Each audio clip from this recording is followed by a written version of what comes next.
MLA కోట MLC ఎన్నికలకు schedule విడుదలైంది. 5 MLC స్థానాలు ఖాళీ అవుతుండటంతో అందులో కాంగ్రెస్ ఎమ్మెల్యేల సంఖ్య ఆధారంగా ఆ పార్టీకి 4 స్థానాలు దక్కనున్నాయి. ఎమ్మెల్సీ పదవి దక్కించుకునేందుకు ఆశావాహులు ఎవరికి వారు తమ ప్రయత్నాలను ముమ్మరం చేశారు.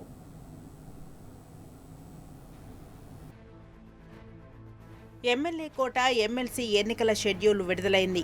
రాష్ట్రంలో 5 ఎమ్మెల్సీ స్థానాలకు మార్చి 20న ఎన్నికలు జరగనున్నాయి.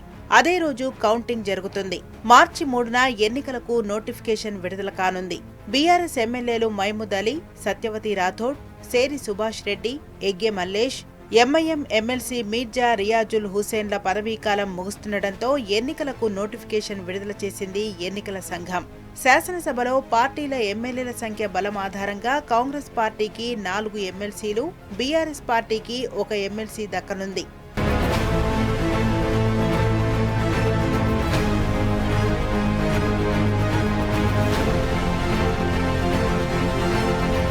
కాంగ్రెస్ పార్టీకి 4 ఎమ్మెల్సీ పదవులు దక్కుతుండటంతో తీవ్ర పోటీ నెలకొంది. దాదాపు 40 మంది ఆశావాహులు ఎమ్మెల్సీ పదవిపై ఆశలతో ఉన్నారట. కాంగ్రెస్ మిత్రపక్షమైన ఎంఐఎం తమ సీటు తమకు ఇవ్వాలని కోరితే కాంగ్రెస్ పార్టీకి 3 ఎమ్మెల్సీ పదవులు మాత్రమే దక్కే ఛాన్స్ ఉంది. అయితే ఎంఐఎంకు ఈసారి కాకుండా లోకల్ బాడీ ఎమ్మెల్సీ పదవి ఇచ్చే అవకాశం ఉందంటున్నాయి కాంగ్రెస్ వర్గాలు. అయితే సామాజిక సమీకరణాల ఆధారంగా ఓసీ, బీసీ, ఎస్సీ, మైనార్టీ సామాజిక వర్గాలకు ఒక్కొక్క ఎమ్మెల్సీ పదవి ఇవ్వాలన్న ఆలోచనలో ఉందట కాంగ్రెస్ అధిష్టానం.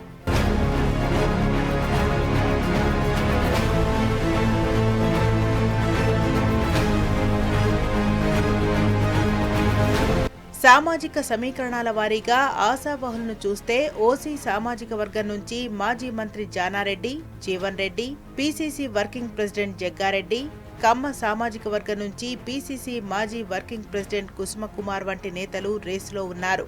ఎస్సీ కోటాలో మాజీ మంత్రి గీతారెడ్డి, అద్దంకి దయాకర్, సంపత్ కుమార్ వంటి పేర్లపై చర్చ జరుగుతుంది.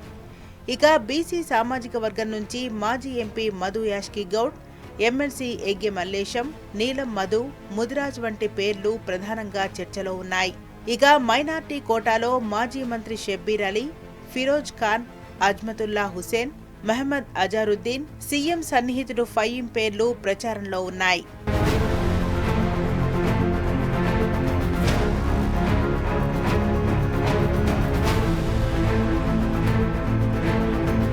రాష్ట్ర కాంగ్రెస్ వ్యవహారాల ఇన్ఛార్జిగా దీపాదాస్ మున్షి కొద్దిమందికి ఎమ్మెల్సీగా అవకాశం కల్పిస్తారని హామీ ఇచ్చిందని, ఆమె స్థానంలో మీనాక్షి నటరాజన్ రావడంతో వారంతా నిరాశ నిస్పృహల్లో పడిపోయారంటున్నారు కాంగ్రెస్ నేతలు. కాగా ఎన్నికల సమయంలో టికెట్ త్యాగం చేసిన వారికి అధిష్టానం ప్రాధాన్యత ఇస్తుందని అంటున్నారు హస్తం నేతలు. అయితే ఒకేసారి 4 ఎమ్మెల్సీ పదవులు వస్తుండటంతో ఆశావహులు ఎవరికి వారు ఢిల్లీ స్థాయిలో ప్రయత్నాలు మొదలుపెట్టారు. తమ గాడ్ ఫాదర్ల ఆధారంగా ఎలాగైనా ఎమ్మెల్సీ పదవి దక్కించుకోవాలని ముమ్మర ప్రయత్నాలు చేస్తున్నారు. ఎమ్మెల్సీ పదవి ఎవరికి దక్కుతుందో, అదృష్టం ఎవరిని వరిస్తుందో చూడాలి.